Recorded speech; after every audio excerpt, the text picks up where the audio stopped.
Hey guys, Topher here with the Nerd Filters Battle Blog, bringing you a quick how-to video on Flood Zone. Now what I'm going to show you is my tips and tricks for sniping on Flood Zone. Now I've never been a sniper before Battlefield 4, so I'm going to go over how I became that. First of all is my setup.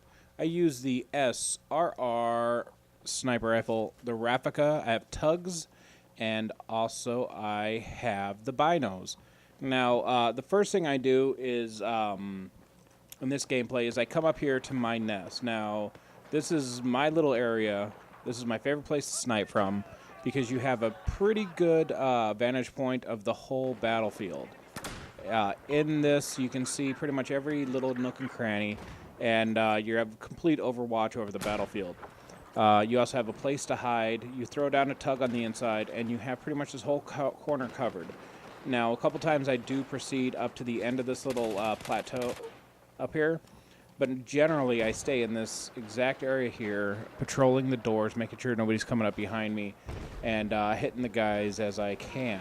Now, my first life here, I go quite a bit of ways. I don't know how many kills I got, but I do know I stayed alive for quite a long time until, you know, they started just coming for me. Now, here I would have had another kill, but my sweet little teammate there stepped in front of me. So you can see I'm checking all of the areas that I'm most vulnerable to, which is behind me, over here on this side. You can see I throw a grenade down there that lands on the ledge, or else I would have got the kill.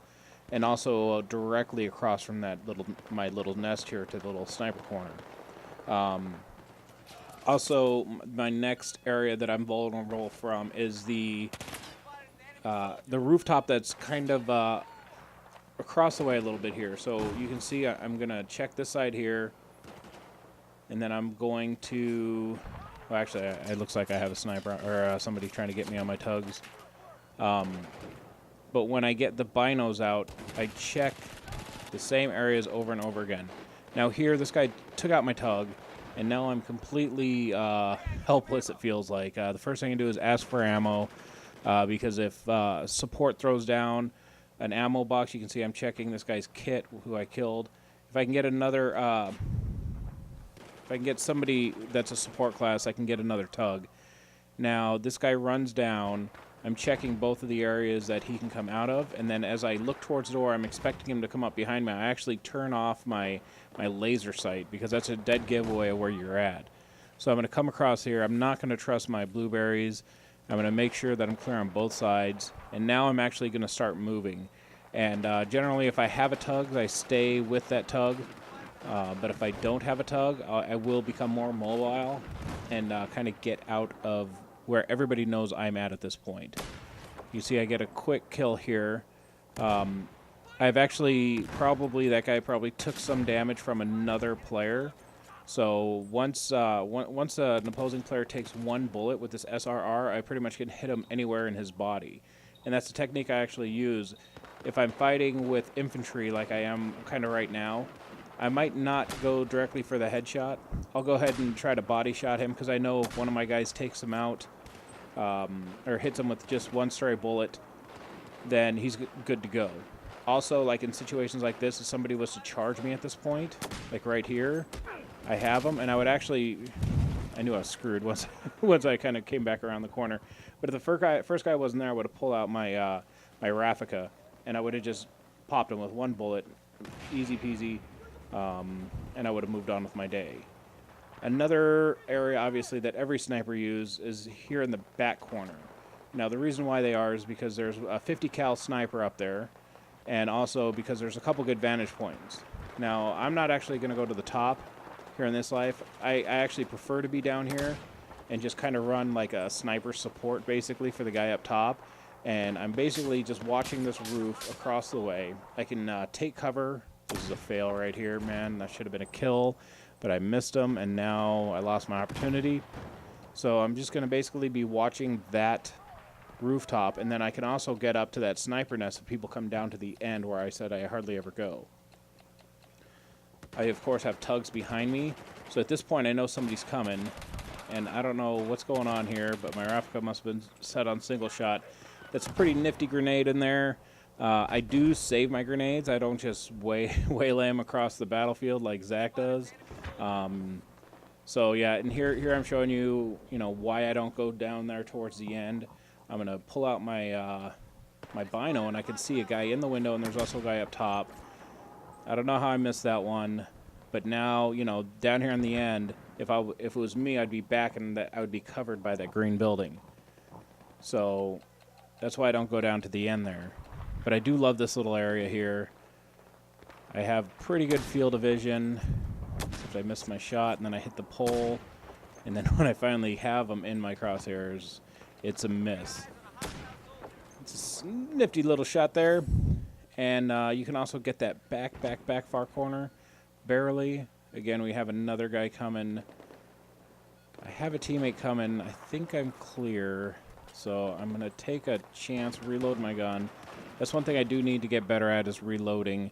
Might seem kind of stupid, but last thing you want is to be in a situation where you have a guy that's either moving or directly in your crosshairs, and you pull the trigger and you have no bullets left. So you can see the guy goes into that building. Now, if I don't hit that corner post, I can take boards off that building. And that's actually what I was trying to do, is trying to make a shot for myself. So there we go. There's my second death. I'm 10-2 at this point. Feeling pretty good about myself. Again, I know exactly where I am. I'm right underneath my little perch here, and I know that somebody's vulnerable. I see the Dorito, and I knew I had that shot, but my teammate took him out. So again, at this point, I come up. There's no top cover, so I'm going to just go over and around and back up into my little perch. Told you guys I love it. There's also a little spot to the right. There's a ramp that's pretty good back there as well that I snipe from time to time.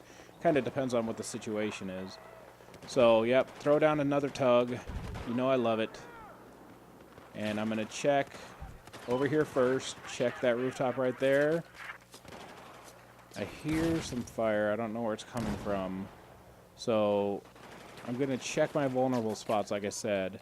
And at this point now, I can get up into that little sniper corner across the way, and I see this guy first. I was trying to use the drop on him, but could never get that thing situated. So now you can see there's two guys up here. Basic sniping 101, never sit still, because that makes that easy. So this is a nice little thing here. I got a hit marker, so I must have hit him in the shoulder or something. He's bobbing down, so now I'm going to start taking out his cover. I'm going to reload real quick. And apparently I gave him a chance to reheal, because when I come back out, I'm going to get another hit marker on him. I thought he would have been dead at this point, but of course not. So he's going back over. So now you can see I'm going to start taking away his cover. And that's why I don't like being up in those nests, is because, your cover is very, very vulnerable to sniper and also to rockets. So I am going to come over here. I normally don't move up this far. I was trying to get a vantage point to get this shot. I missed it once. Missed it twice. 3 times lady. Whammo. So, like I said, it's very rare that I move up that far. Now, I got 2 guys coming at me, and this is kind of like a fail, buddy. You should have took me out. It's just me and my Raffica set to single shot again. Got another one coming, and I'm finally got. So there's my second death. Still looking pretty good. He takes out my tugs. That's fine. So as I come up here, I know where I am at. I'm across this way in the little sniper corner. Deep. I got somebody here. He never even see me, and I take him out. So as I come across here, I know where I'm most vulnerable from. Over here in that corner. Again, you guys got to move. Don't just take a knee. You're going to get gotten. So I'm just making my way around, trying to find little windows that I can make shots at. So here's a perfect example of that. Through the fence, I missed with my first one. I get a little bit of a better vantage point. I miss with my second one. Finally, with my third one, I get him. So now I know there's another guy back there because I saw him with my binos. You can see I barely got a little deal on him. Take the shot. He got me. Well played on both of our parts, I think. That was well done. So you can see I'm going to come back here. this is another little area I take. We got a guy that's not moving. You see I hit him with one.